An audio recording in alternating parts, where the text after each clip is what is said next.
प्राप्त कराने के लिए दुनिया के सबसे बृहद सुनियोजित शिक्षण कार्यक्रम, इसका स्ट्रक्चर्ड पेडागोजी कहते हैं, का क्रियान्वयन किया जा रहा है।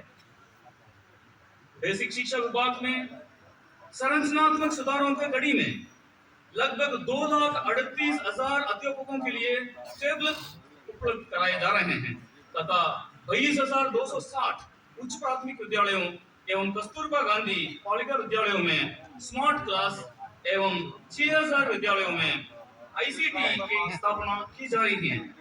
गोरखपुर मंडल के समस्त जनपदों में 14,306 टेबलेट का वितरण,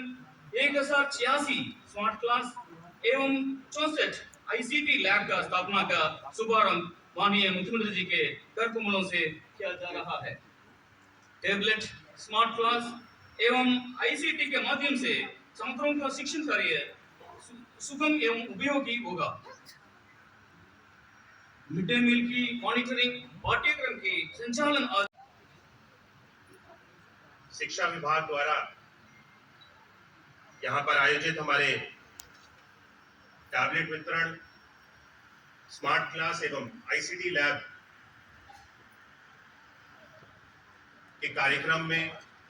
आप सभी का मैं आज इस कार्यक्रम में अपने हृदय से स्वागत करता हूं, वंदन करता हूं। आज इस पावन धरती माननीय मुख्यमंत्री जी का विजन और उनकी अपेक्षाओं में हम सब लोग माननीय मुख्यमंत्री जी से मार्गदर्शन लेते हुए आज हमारा प्रयास है जो माननीय मुख्यमंत्री जी के सपनों का उत्तर प्रदेश है, उस उत्तर प्रदेश को साकार करने के लिए हम सब लोग माननीय मुख्यमंत्री जी के शिक्षा परिषद के मंत्री श्री संदीप सिंह जी, विधान परिषद के सदस्य डॉक्टर धर्मेंद्र सिंह जी, मान्य विधायकगण श्री महेंद्र पाल सिंह जी, श्री विपिन सिंह जी, डॉक्टर विमलेश पासवान जी, श्री प्रदीप शुक्ला जी, श्री श्रवण कुमार निषाद जी, भारतीय जनता पार्टी के जिला के अध्यक्ष युधिष्ठिर सिंह जी, महानगर अध्यक्ष श्री राजेश गुप्ता जी, प्रमुख सचिव बेसिक शिक्षा CMKS सुंदरम जी, महानिदेशक स्कूली शिक्षा श्री विजय किरण आनंद जी, बेसिक शिक्षा विभाग के सभी अधिकारीगण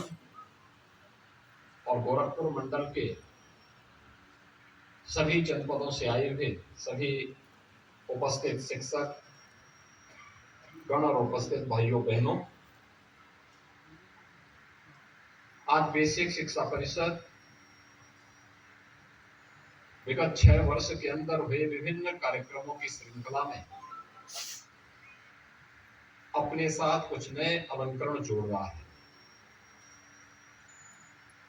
पिछले 1 घंटे से विभिन्न कार्यक्रमों के साथ मुझे यहाँ पर आपके साथ और बेसिक शिक्षा विभाग की उपलब्धियों के साथ जोड़ने का अवसर प्राप्त हुआ है। आप सबके सामूहिक प्रयास से बेसिक शिक्षा परिषद में नित्य नए परिवर्तन और समय के अनुरूप अपने आप को ढालने की जो एक नई सकारात्मक प्रवृत्ति पैदा हुई है, इसके लिए मैं आप सबका हृदय से अभिनंदन करते हुए आप सबको इस दौरान निपुण भारत अभियान, इस दौरान जो ये तमाम प्रकार के कार्यक्रम चले हैं, यह भी आपके सामने है और इन सभी कार्यक्रमों को अगर हम समय के अनुरूप अपने आप को ढालने की प्रवृत्ति के साथ जोड़ सकेंगे, इन कार्यक्रमों के साथ एक स्वस्थ प्रतिस्पर्धा को आगे बढ़ा पाएंगे, तो मुझे लगता है इसके बेहतर परिणाम भी हम सबके सामने आएंगे। और मैं आप सबसे कहूंगा इस बारे में कि जो मैंने आपसे कहा कि प्रतिदिन का अपने कार्यों का मूल्यांकन वह आपके आत्मावलोकन का एक माध्यम बनेगा। फिर साप्ताहिक दृष्टि से, पाक्षिक दृष्टि से, मासिक दृष्टि से, त्रिमासिक, 6 माह में, 1 वर्ष में क्या आपने किया है, और फिर स्वस्थ प्रतिस्पर्धा का आधार बनाइए अपने विद्यालय को। आप देखते होंगे, मैं आज भी पूरे प्रदेश भर में घूमता हूं, मुझे ज्यादातर बेसिक शिक्षा परिषद के विद्यालय ऑपरेशन कायाकल्प से आच्छादित होते हुए दिखाई देते हैं। लेकिन कभी कभी मुझे ये भी देखने को मिलता है कि इक्के दुक्के कुछ ऐसे विद्यालय बचे हैं जो ऑपरेशन कायाकल्प से अभी भी काफी दूर हैं।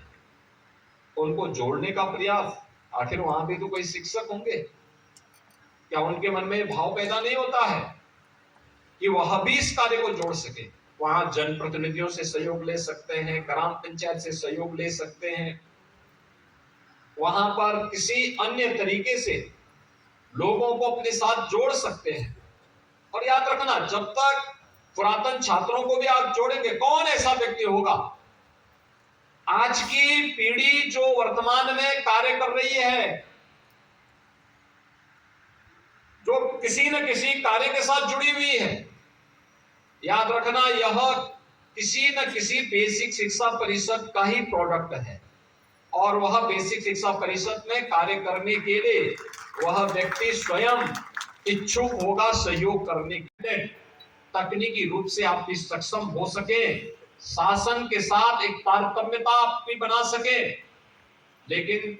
समय के अनुरूप आप भी अपने आप को आगे बढ़ा करके इस योग्य बन सके कि आने वाली पीढ़ी को आप एक नया मार्ग भी दिखा सकें। यानी आपके पास जितनी भी स्मार्ट क्लास की व्यवस्था है या आईसीटी लैब्स जो बन रहे हैं, या आपको समय के अनुरूप 2 कदम आगे बढ़ने के लिए नई प्रेरणा प्रदान करेगा। याद रखना, समाज जहां सोच रहा है, अगर हम उससे 2 कदम आगे बढ़ करके नहीं सोचेंगे तो हम पिछड़ जाएंगे। आज नए नए परिवर्तन हो रहे हैं और इस दिशा में आपके लिए महत्वपूर्ण होगा कि जो आज यहाँ पर अनेक प्रकार की सुविधाओं से आर्थिक स्थिति की भी पूरी और सही तथ्यात्मक जानकारी होनी चाहिए। पहले प्रयास होना चाहिए अपने गांव से। गांव से आप शुरुआत करें। गांव में कितने परिवार हैं, इन परिवारों की आर्थिक स्थिति क्या है, कितने लोग सरकारी नौकरी प्राप्त किए हैं, कितने लोग प्राइवेट कार्य करते हैं, कितने लोग अच्छा अपना कारोबार कर रहे हैं, कितने लोग अलग अलग क्षेत्रों में, उनका मूल्यांकन करके एक अच्छा वो बना सकते हैं। उनका एक वहां की आर्थिक, सामाजिक और भौगोलिक परिस्थिति की एक अच्छा स्टडी आप अपने स्वयं विद्यालय के माध्यम से कर सकते हैं। उस गांव का किसी प्रकार का कोई कंट्रीब्यूशन, बहुत सारे गांव ऐसे होंगे जिन्होंने आजादी की लड़ाई में बड़ा योगदान किया होगा। बहुत सारे गांव ऐसे होंगे उन्होंने स्वतंत्र भारत में, उस गांव में कोई शहीद परिवार वहां उस गांव का होगा, कोई ऐसा जवान होगा जिस देश की सीमाओं की रक्षा करते हुए देश के किसी युद्ध में वह जवान शहीद हुआ होगा। उसके नाम पर गांव में क्या स्मारक बना है कि नहीं बना है, ये सब जानकारी आपको होगी। गांव के बारे में, गांव की आर्थिक स्थिति को सुधारने के लिए क्या कुछ प्रयास हो सकता है। गांव कृषि बाहुल्य है, गांव में खेती बाड़ी है, गांव में बागवानी है, गांव में नदी है, गांव में तालाब है, गांव में पशुपालन की संभावनाएं हैं, गांव में व्यवसाय की संभावनाएं हैं, गांव में कुछ भी तो नया कुछ हो सकता है, नयापन हो सकता है। ये जानकारी एक शिक्षक रखेगा तो बहुत अच्छा होगा और इस दिशा में प्रयास होगा। और इसका सबसे अच्छा माध्यम कब बनता था? जब जनगणना होती थी और शिक्षकों से कहा जाता था कि वे जाकर के एक एक घर में जाकर के उन परिवारों का थोड़ा मूल्यांकन करें, आंकड़े इकट्ठा करें, डाटा इकट्ठा करें। और डाटा इकट्ठा करने के लिए जब एक शिक्षक जाता था तो जाता ही नहीं था, 2 कार्य करता था। एक, अभिभावक के साथ संवाद बनाता था, और दूसरा कार्य वहां जाता था तो वहां जाने के बाद वह शिक्षक वहां जाकर के एक और कार्य करता था। उन्हें पता लगता था गांव की क्या स्थिति है, क्या है गांव में, क्या पोटेंशियल है, क्या कुछ हो सकता है इस गांव में। ये खेती बाहुल्य है, यहाँ बागवानी हो सकती है, यहाँ पशुपालन हो सकता है, यहाँ व्यवसाय हो सकता है, यहाँ पे अन्य कोई परंपरागत कारीगरी के लिए कुछ नए कार्य हो सकते हैं। जैसे गोरखपुर में औरंगाबाद एक गांव है, टेराकोटा के लिए विख्यात है।